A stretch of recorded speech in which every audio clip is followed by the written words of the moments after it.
Fentanyl. It could be hiding anywhere, including in your house, including in your medicine cabinet, or maybe at a friend's house when you're hanging out, playing games, and get offered a pill.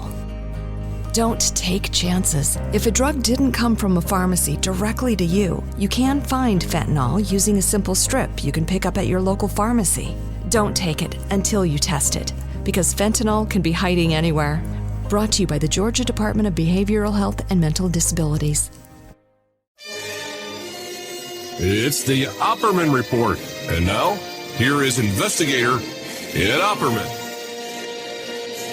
Okay, welcome to the Opperman Report. I'm your host, Private Investigator Ed Opperman. Now, you can find me at Opperman Investigations and Digital Forensic Consulting if you just email me directly at oppermaninvestigations@gmail.com. Now, I was contacted by Richard Kerr. You might remember Richard Kerr, the Irish fellow that was involved with that whole Concora school for boys. And the main part about his story is that he was sex trafficked as a little boy by Roy Cohen, okay, the attorney from New York City. In fact, Donald Trump's attorney. So Richard Kerr put me in touch with this lovely woman here. Her name is Casey Gates, and she's got an incredible story about these prisons, prison system in Australia where they used to lock up these homosexuals. So Casey Gates, are you there? Yes, I am. Hello, Ed. Thank you so much for coming on the show, Casey. Mm-hmm. Before we get into the whole story about Australia and these prisons and stuff like that, tell us about yourself. Who is Casey Gates? Well, I'll say I'm a female, hence the name Casey, can be confused. I'm in my early 60s. I'm a mother and a grandmother, and I was born in Australia, and I'm now residing in America. I have been for the last 22 years. What do you like better? Because I have an ex-girlfriend who's from Australia. Oh, how do you mean, what do I like better? Yeah, do you like the US better or Australia? What did you like better? I love America. It's my home. It has been for 22 years. I only miss the wildlife. Right. Yeah, I can imagine, yeah. Yeah. Now, with this thing about these homosexual prisons in Australia, how did you become involved in this? Okay, so back in 2000, I helped jail my father, and he went to prison. And over the course of the last 20-odd years, I've been digging deeper into our family and what's happened, what led me to get to here. And I found out my father was an inmate in that jail back in the late 50s, early 60s. So now you say you helped jail your father. What was his offense? He was a child molester. Right. Mm-hmm. Okay, so and then how did you help get him arrested? Well, he interfered with his grandson and many other children, and he was brought to justice. And you're the one who actually turned him in? Yes. That must have been an incredibly difficult thing to do. It was. It devastated my life. It ruined my life. Hence why I'm in America. I got a second chance at life. Gotcha. Okay, that makes sense. Right, that makes sense. Mm-hmm. Right. Yeah. So now, since he was in prison, did you ever have any more contact with him? I did in the last. He was released, and because he was dying, and he had 12 months left. And he did reach out to me, and I did speak to him in that last 12 months on and off, yes. And what was that like? I suppose you could never forgive, but then again, he is your father, Yeah. Unfortunately, I always had my dad on a pedestal. Yeah. And I thought he was the greatest thing that God had ever given me, for a dad. And when I found out the other side of his double life that he was living, I was just totally devastated, as I said. We spoke. There was a little bit of reluctancy there from him sometimes. I guess, he did say to me he didn't think I had it in me to do such a thing, to put him in jail, because everybody else had never made him accountable. And it took his own daughter to do that. Did you have to go to court and testify? No, didn't have to testify. It was all done. My son didn't have to. He testified, but he didn't have to go into a courtroom with him. Is that because he pled guilty or he went to trial? Yes, he pled guilty. He pled guilty to all the charges. And how many years did he get? What was the sentence? He got 9.5 years, I believe, roughly. Yeah, incredible. You see, so many times you'll see these comments on social media saying child molesters should get the death penalty, and because people think they're getting 30, 40 years. But the average sentence for a child molester, a child rapist, the average sentence is 8 years, and they only serve 3.5 years of an 8-year sentence.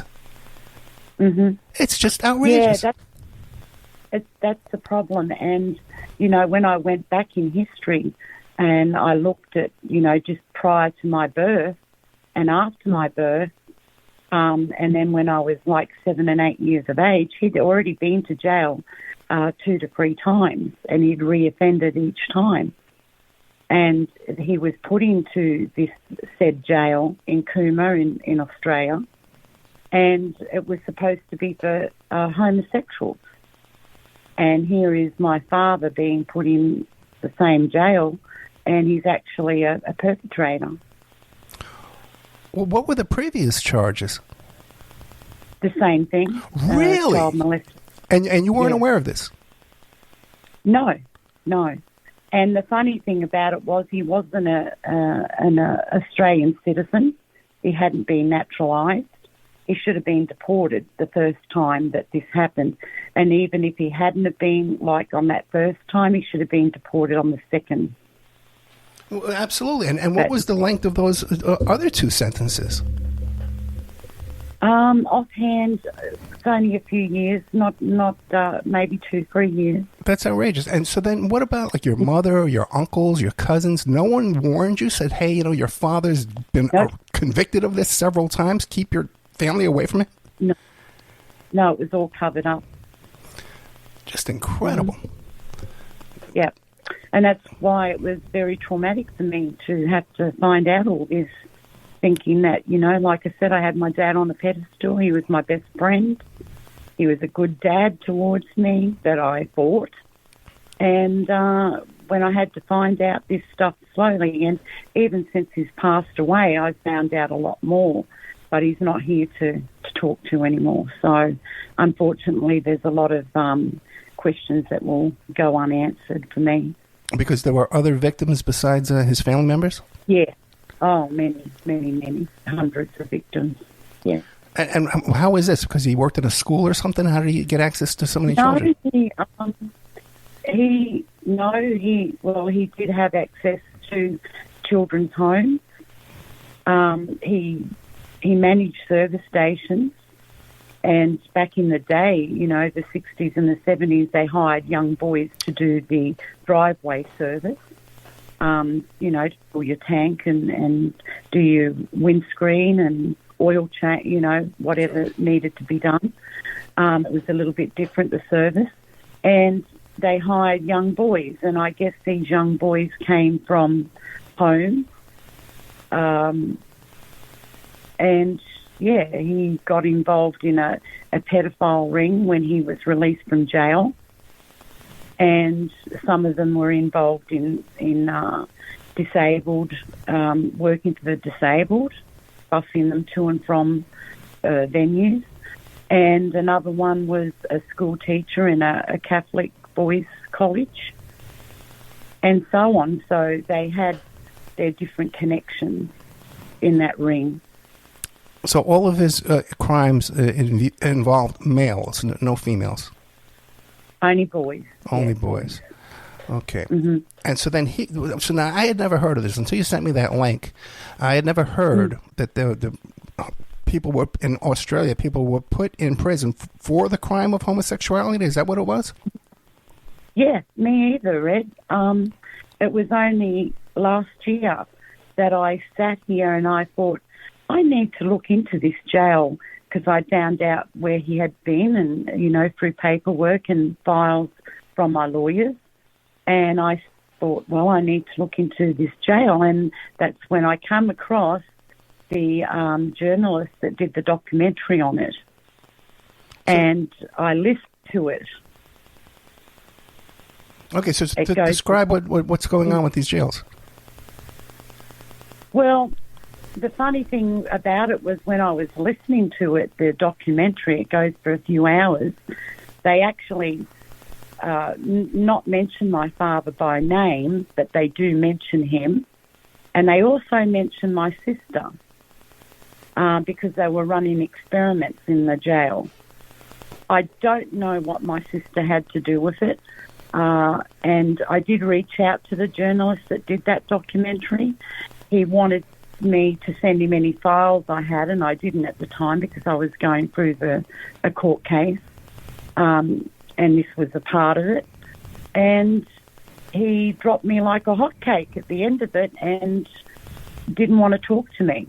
I guess he realised he had the real deal, and he, maybe was told to back down from it. I don't know. I haven't heard from him since.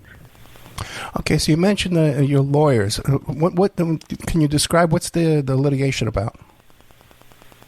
That was to do with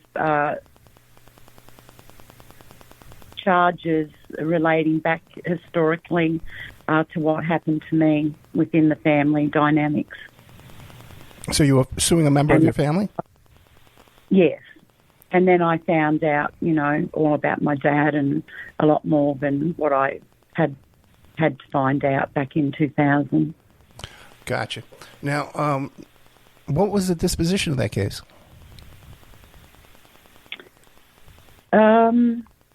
Settlement? Sorry.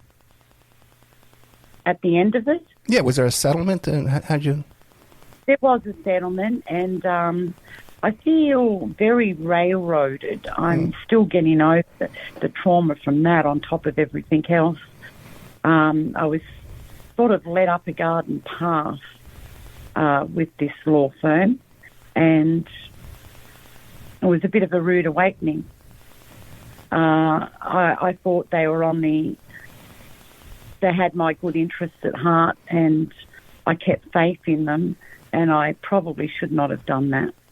I trusted too much in them doing the right thing by me. I hear you. I'm a private investigator. I do a lot of civil litigation, criminal defense investigation, and first of all, it's just exhausting. The whole thing is grueling, and your relationship with the plaintiff, it can become contentious, because everyone is so passionate and involved in it, and it just drags on and on and on forever, and everybody just wants to get the damn thing over with. But I got to tell you, Casey, there's cases out there, okay, where the plaintiffs are being taken advantage of, man. Like on a lot of these Epstein settlements, man, there's people having these plaintiffs sign agreements that they become executors of their estate, okay, when they sign the retainer agreement, okay? So there's some real shadiness going on out there. I don't know what your situation was. It's all about the dollar, the mighty dollar. Yeah. At the end of it. Not about justice. And I do hope, the likes of, my dear friend Richard Kerr, I hope that's not happening to him, and I do hope he does get justice. He deserves it very much so, like many other people. But unfortunately, the system stinks, and it stinks to high heaven. I totally agree with you there. Now what about, you mentioned that they were doing experiments inside the prison. What was going on there? They were trying to, I believe, eradicate homosexuality. Fentanyl. It could be hiding anywhere, including in your house, including in your medicine cabinet, or maybe at a friend's house when you're hanging out, playing games, and get offered a pill. Don't take chances. If a drug didn't come from a pharmacy directly to you, you can find fentanyl using a simple strip you can pick up at your local pharmacy. Don't take it until you test it, because fentanyl can be hiding anywhere. Brought to you by the Georgia Department of Behavioral Health and Mental Disabilities. Okay.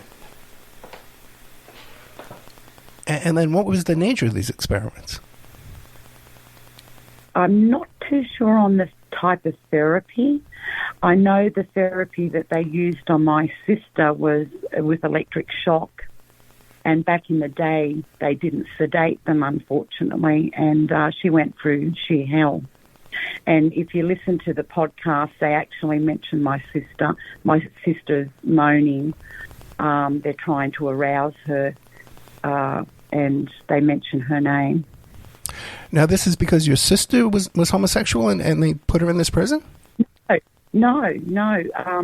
She was used as a prostitute from a young age onwards, and she was then labelled schizophrenic, which they did back then, instead of actually looking at what was actually happening to her and finding out.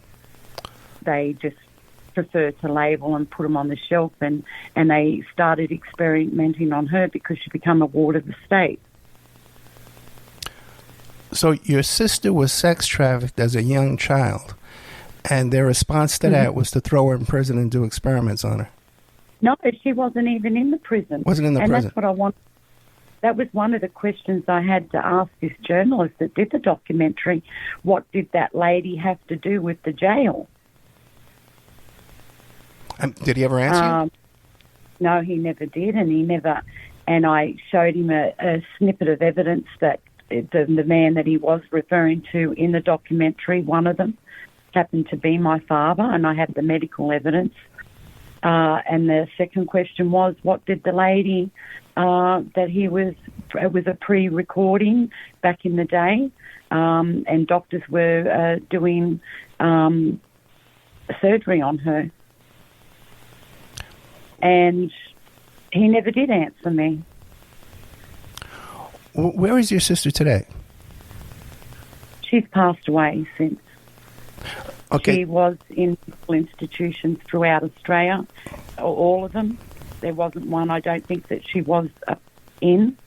I do believe maybe the connection here is the psychiatrists that were doing these experiments in the jail were also the same psychiatrists involved with my sister. Really? In a psychiatric hospital, yes. Have you? So, and what do you think? Have you heard of like MK Ultra program? Have you heard of that? Yes, I have. So then, what do you think? Do you think this is that type of thing? I don't really know. They just experimented on her using all different drugs. They had free reign with her because she became under the. They classed her under the Master of Lunacy Act, and they could do whatever they wanted with her. They didn't have to answer to any parent. She became a ward of the state. Right. So they experimented on her. I do not know what it was really all about. Why? And she was far from schizophrenic. She was actually telling the truth, and nobody listened. When's the last time? When did she pass away? She passed away now, I want to say 5-6 years ago. Okay, so then was she ever emancipated or allowed to go free? Or she was always in custody? She was always under the Mental Health Act in Australia. The funny thing was she had no rights then, but when she returned, she reached the age of elderly. She went under the Elderly Age Act. Right. And health had nothing to do with her very much anymore except her medication. They dropped her like a hotcake. Now, and all of a sudden she had rights. Now, what about in Australia now? Do these laws still exist where they can just experiment on people with mental illness? I'm not too sure, Ed, whether they ask you to consent these days or not, how they operate. I I would shudder to think that they still do what they used to do. Yeah, you'd think, we've gotten a little more civilized, right? Yeah, one would hope. Yeah. You took the words right out of my mouth there. One would hope, right? Now, what about your father? Were they doing experiments on him in there too as well? I believe so, but they found out, I've read in the files that he wasn't, they couldn't rehabilitate him in any way, shape or form. Nothing, no therapy was working on him. And what about the other? You mentioned that he was involved in a ring with a bunch of people. Were they brought to justice? Yes. Yeah, they were. No, they still haven't. And since two that I know of have passed away, they were lucky enough not to be prosecuted for any of their atrocities that they committed against children. I do believe there's two more that are still alive. I'm not too sure on it. And if they are, well, again, they'll get away with that too.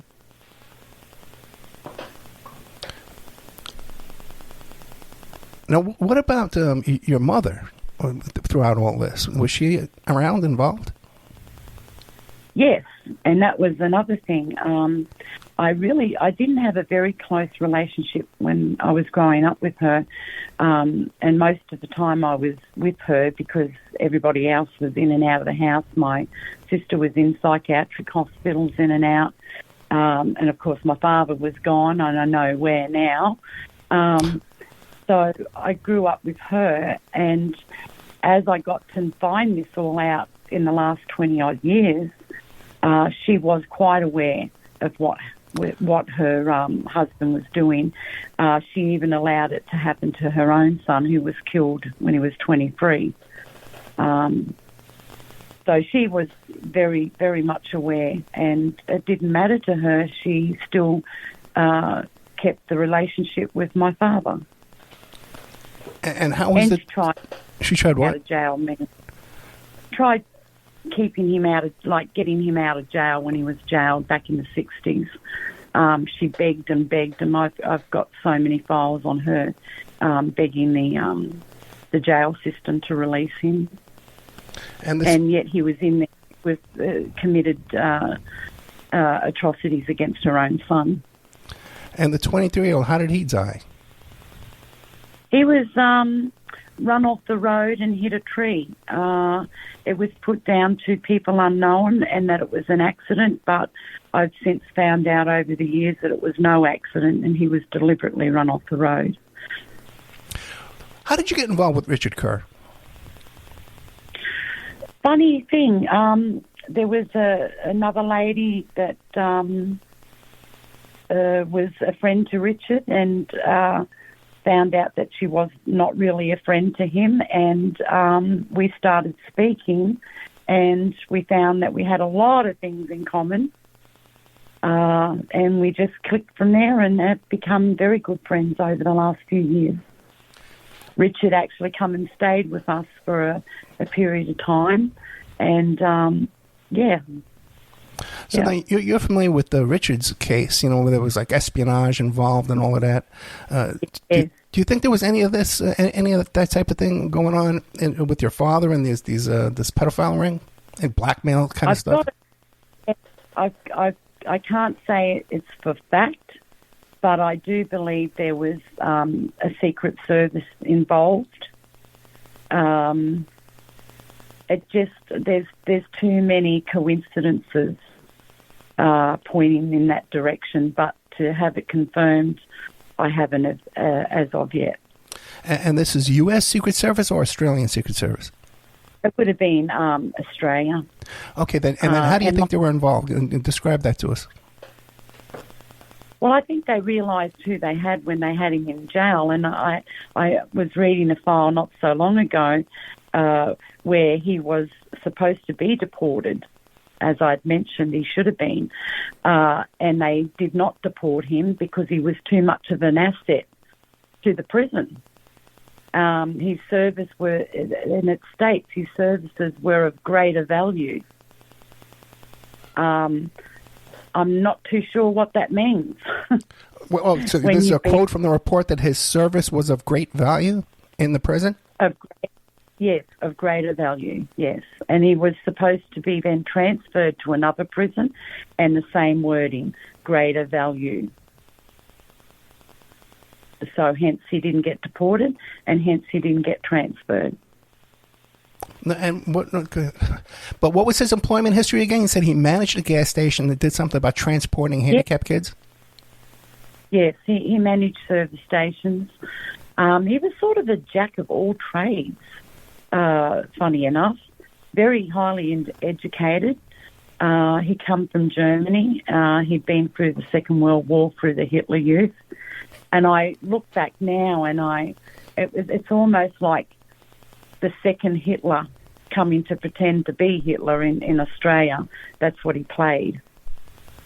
And a very charming, charismatic, nice man.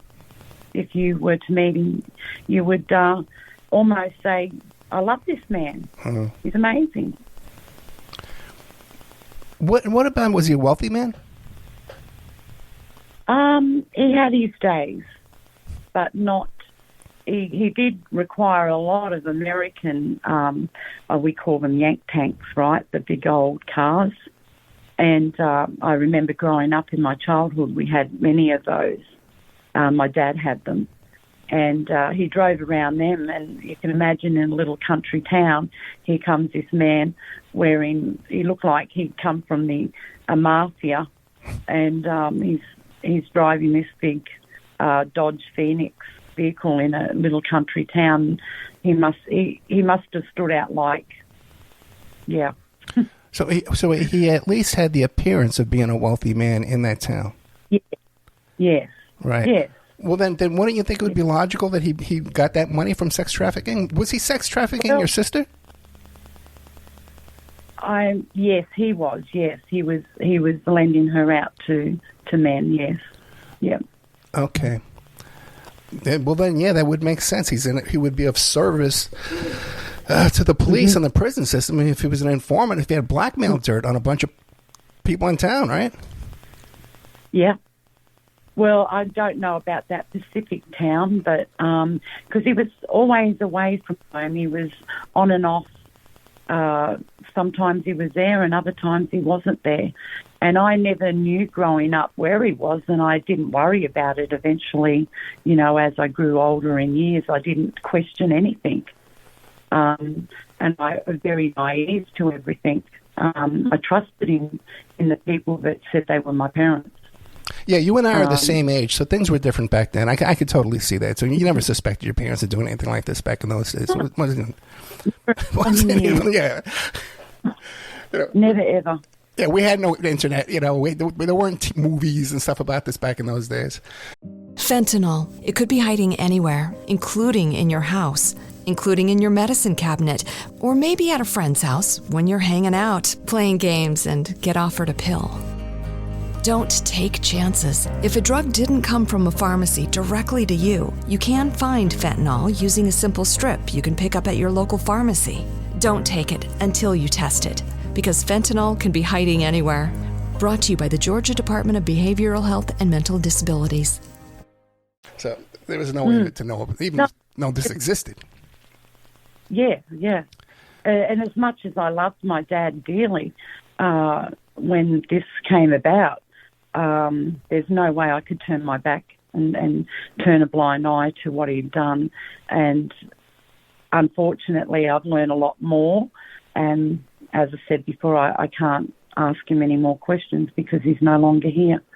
So unfortunately, that's the way it ends. Now, what about his friends, his co-conspirators in these crimes? Did they live a wealthy lifestyle? Do you know? I'm not too sure. I know two of them that passed away were reasonably well off, and the others I cannot speak about whether they are or they aren't. Gotcha. Now, and we're back to this prison for homosexuals. Now, the people were arrested just for being homosexual and put in prison? Or were they all sex offenders? I believe so. Yes. down to just going to a public toilet. And, of course, I will tell you, many a time I sat outside public toilets in a car waiting, and I never knew what that was about. I thought they were just going to the toilet. And I'd sit there, and, you know, again, as I grew up, I didn't question any of that. I just put it behind me. But now I know what was going on in those public toilets. But, yes, they would get arrested.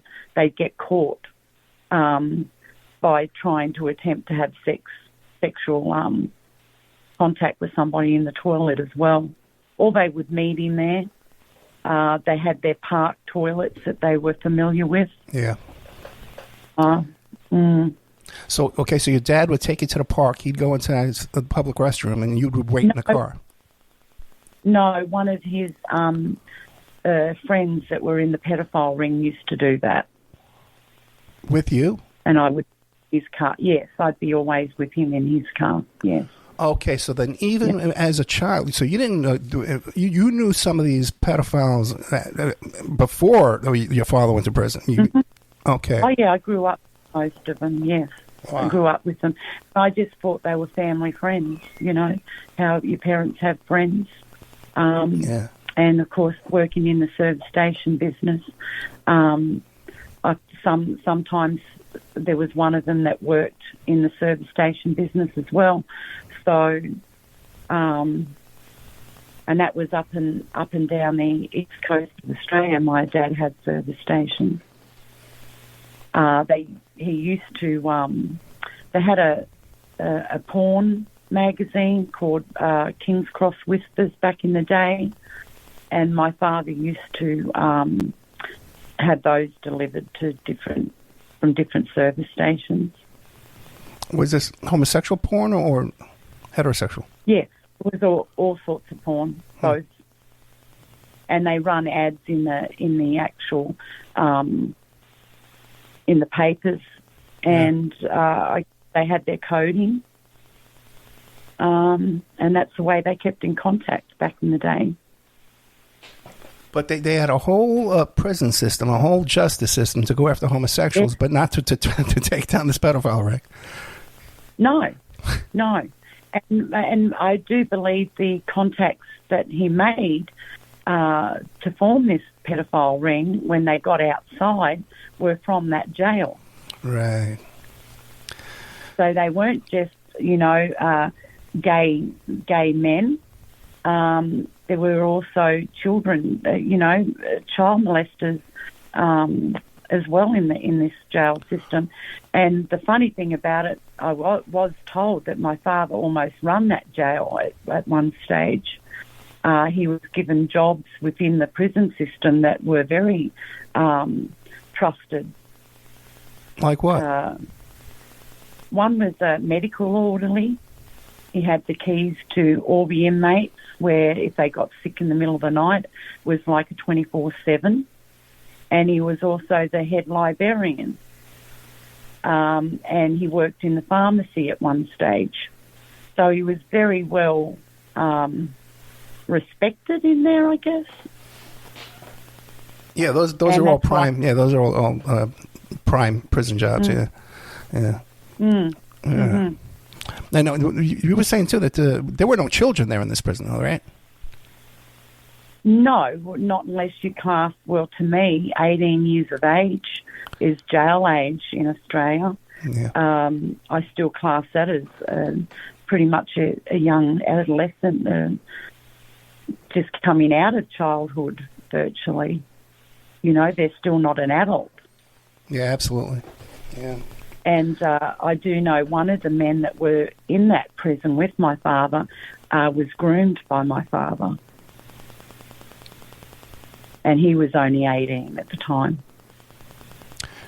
Now, what about when your father was negotiating his sentence here for the plea deal, the guilty plea? Was there any indication that he was giving up information on other co-defendants or other conspirators, ratting people out? No, he was very, very tight-lipped. He kept secrets very, very well. He actually when he was arrested, I was there. I got a call from the detectives that they had arrested him at the airport and they were taking him in and for me to come. So I did, and I picked up his baggage, his luggage, and I spent probably an hour with my father in an interview room. And at that point of time, he didn't know everything that was happening with him and who was involved in putting him where he was. And he gave me some information to give to one of these pedophiles, and there were some codes in that, and I worked that out later on over the years. Had I said to this person what he wanted me to relay to him, it would have given him straight away to shut down. Don't mention anymore. Gotcha. Okay, a couple of questions for you. First of all, when you come to the decision that you're going to turn in your father, how old were you? I was 39. And then how did you go about this? You just picked up the phone and called the police? You went down to the police station? I said, I've got a story to tell. And at that point of time, I was in Germany with my father, and the last few weeks that I had to stay with my father before I could get a flight, I had to cut my trip back home short. And I found out there that what my father had done, and I still had to stay with him at that point of time. And then I got a flight back to Australia, and as soon as I got back, I rang the detectives and told them I had a story to tell. I also got his keys to his apartment, and I looked for every bit of evidence I could.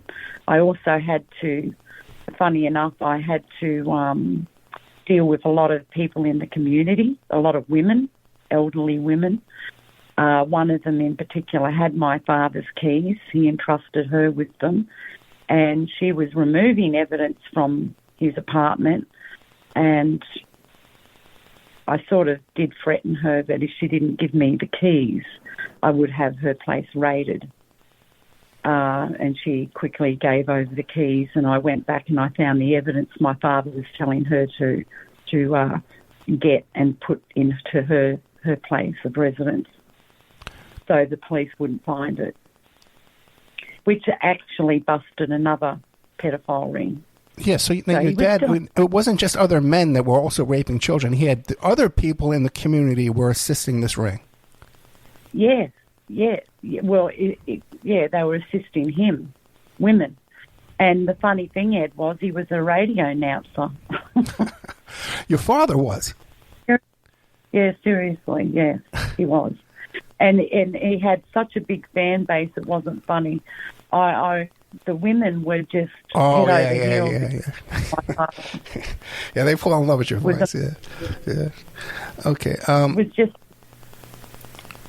Now, the victim in this case, did the victim, the child victim, little boy, have to go to the police and tell his story too as well? Yes, he did. Yes, he did. Yeah, and that was very hard on him. Yeah. He was in his last year of high school, pretty much, and that destroyed his. He's now, in his 30s, and he's actually getting his career together now. It's taken him so long. Yeah, we deal with a lot of people on the show who've been through this kind of trauma. It's very difficult, Yeah, it is not easy. It devastated my entire family. Now, but then you said something before that when the police arrested him, now you're a witness against your father, right? You're a potential witness at least.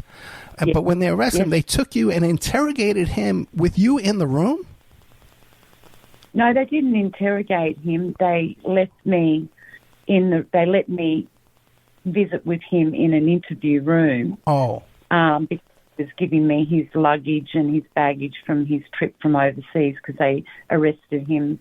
They flagged his passport, and they were going to go over and pick him up, but he come back on his own reconnaissance. So, and I got to speak to him prior. Did he know at that point you would turned him in? wasn't. He didn't know. No. They also set up they instigated a phone call from Australia to Germany, and I had to ask certain questions to my father, and one was regarding my brother also, because, like I said to you, it was put down that it was an accident, car accident, but it was not an accident at all. My father was involved, and some of the people that he knew were involved in that as well. Do you think that murder was to keep him quiet from talking about the same kind of thing? Yeah. Yes. My brother was 9 when my father got his hands on him, and he groomed him all the way up until he was 23. And was he about to talk about it or something like that, or confront his father? I believe so. He had a few last words on his before the ambulance lifted him into the ambulance. People lifted him into the ambulance. He was still coherent to a degree, and one of the things that he said was he didn't do it, and I'm still not too sure on what he didn't do. Your brother said that your brother didn't do it. Yeah, he said, I didn't do it. Oh, that's interesting. I wonder what he's talking about. Well, what do you think he was talking about? I don't know what they were blaming him for doing, but it would have been not nice for my brother to be in the condition he was in, and he's telling the truth on his deathbed. He only had minutes left to live. Fentanyl. It could be hiding anywhere, including in your house, including in your medicine cabinet, or maybe at a friend's house when you're hanging out, playing games, and get offered a pill. Don't take chances. If a drug didn't come from a pharmacy directly to you, you can find fentanyl using a simple strip you can pick up at your local pharmacy. Don't take it until you test it, because fentanyl can be hiding anywhere. Brought to you by the Georgia Department of Behavioral Health and Mental Disabilities. Now, you said your father gave you a coded message. What was that coded message? Oh, I don't know whether I should speak about that. Oh, really? Why? I don't know. I just never have mentioned it. Okay. But they had a particular name for the jail, the prison in Cooma that they were in. Yeah. And once you heard that, you knew then that's it. No more conversation. Gotcha. Okay, I get it now. It's just like a coded word, name of a prison, and once it was like a safe word. Like once you say that, hey, burn out all the evidence, right? Hit the road. All right. Exactly. Gotcha. Yeah. Gotcha. Mm-hmm. Okay. Now, what about when did your father find out that you're the one that turned him in? There must have been a day. And was there a conversation? I think when he got the recording of me going off my brain at him. They wanted me to tell him what I thought. So I did. And they played it to him when he was first put into jail. So he then learnt that, yeah. So at that period of time, did he contact you and say, Casey, what's going on? No, he wasn't allowed to. Yeah, he wasn't allowed to. He still wasn't allowed to contact me in that last year, but I guess he didn't care. He got out on parole because he was dying, and they didn't want him in jail dying, so they let him out, and he had to see his parole officer every week, I believe. And what was that first phone call like when he contacted you? Was hard. But I had to say to myself, I forgive him in the sense that I forgive him for what happened to him as a child growing up, and I understand that. But as I told him, I can't forgive him for what he did. There's no excuse. Even though I understand what happened to him that led him down that pathway, he still knew right from wrong. So, Casey, you've had a really difficult life. Your father going to prison. siblings. I'm sorry, what was that? Yeah. I said not as bad as my siblings. They had it a lot worse. But, yeah, right. But, you lost your brother, you lost your sister. Your father winds up in prison, your child. What about yourself? Have you been through therapy? How do you get through this? How do you... I think I would have jumped. There were times where, 22 years ago, before I just come to America, I didn't have a future, and I contemplated not being here any longer. And there has been times over the years, as I said, it devastated my entire family, and that's been hard in itself. It's been very traumatic, and I still am undergoing treatment now. Well, that's good. Now, and what motivates you to want to tell this story? I just want other people to know that, don't contemplate doing anything silly if you're going through something similar. There is light at the end of that tunnel. You can get through it. And to speak out, to speak up, whether justice in my case, I don't think it was really done to a degree.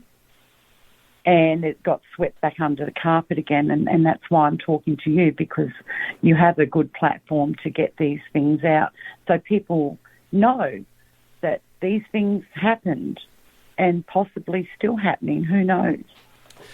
But the more people that do stand up and talk about it, the more we get educated and we can change things.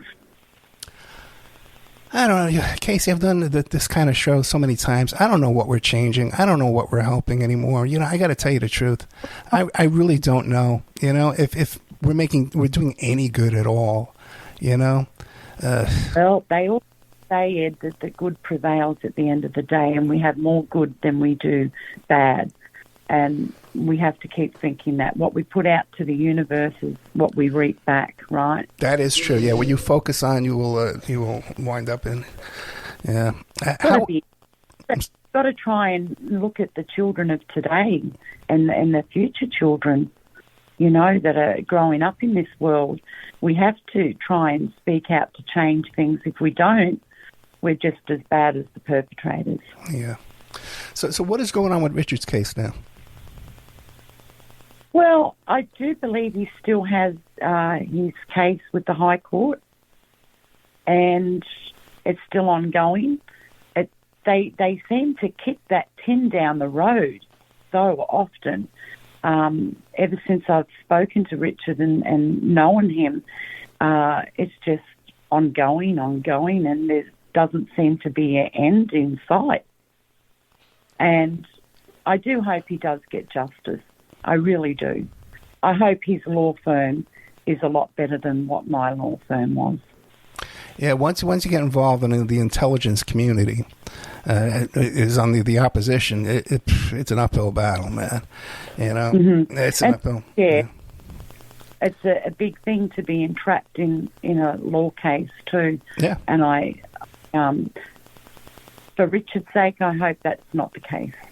I hear you. So it does happen to so many. I'm not the only one that it happened to.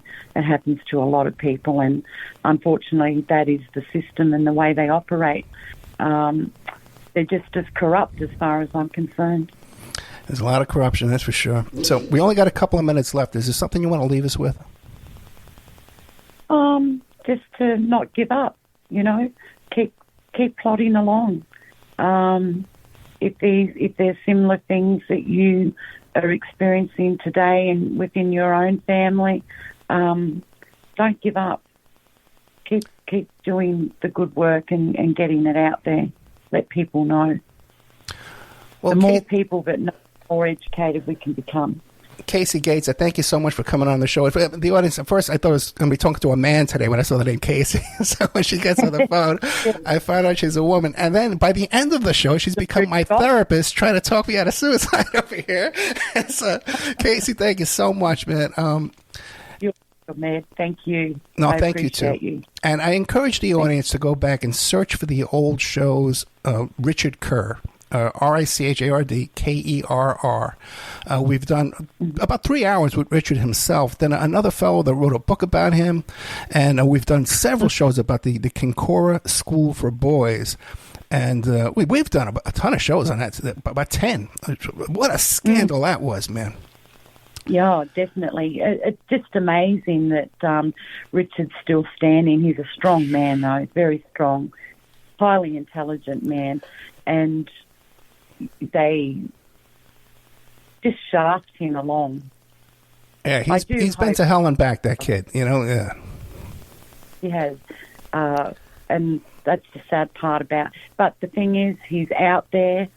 He's letting the people know that it may be historical and happened a long time ago, naturally, but unless we speak about these things, people do not get educated on what's happened and what's possibly still happening.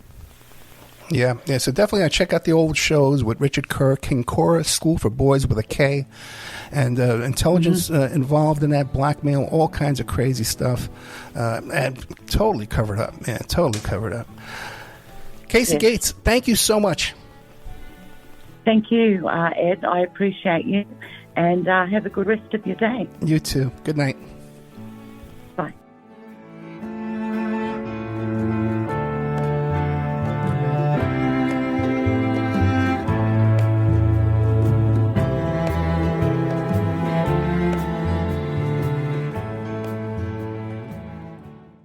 Fentanyl. It could be hiding anywhere, including in your house, including in your medicine cabinet, or maybe at a friend's house when you're hanging out, playing games, and get offered a pill.